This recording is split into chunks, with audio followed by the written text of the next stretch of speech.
a mere 7 years after my graduation day, I had failed on an epic scale. An exceptionally short-lived marriage had imploded, and I was jobless, a lone parent, and as poor as it is possible to be in modern Britain without being homeless. The fears that my parents had had for me and that I had had for myself had both come to pass, and by every usual standard, I was the biggest failure I knew.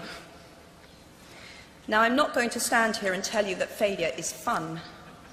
That period of my life was a dark one, and I had no idea that there was going to be what the press has since represented as a kind of fairy tale resolution.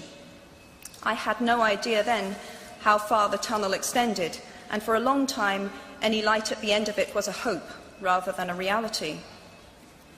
So why do I talk about the benefits of failure? Simply because failure meant a stripping away of the inessential. I stopped pretending to myself that I was anything other than what I was, and began to direct all my energy into finishing the only work that mattered to me. Had I really succeeded at anything else, I might never have found the determination to succeed in the one arena where I believed I truly belonged. I was set free, because my greatest fear had been realized, and I was still alive, and I still had a daughter whom I adored, and I had an old typewriter and a big idea.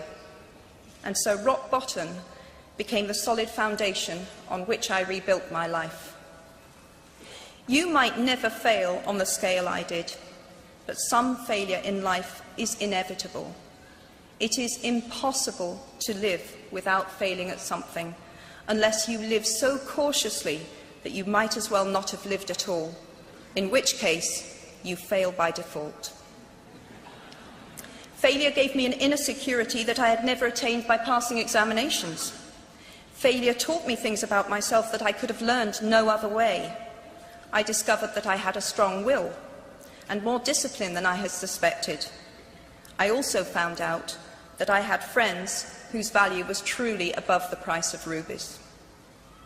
The knowledge that you have emerged wiser and stronger from setbacks means that you are, ever after, secure in your ability to survive. You will never truly know yourself or the strength of your relationships until both have been tested by adversity. Such knowledge is a true gift.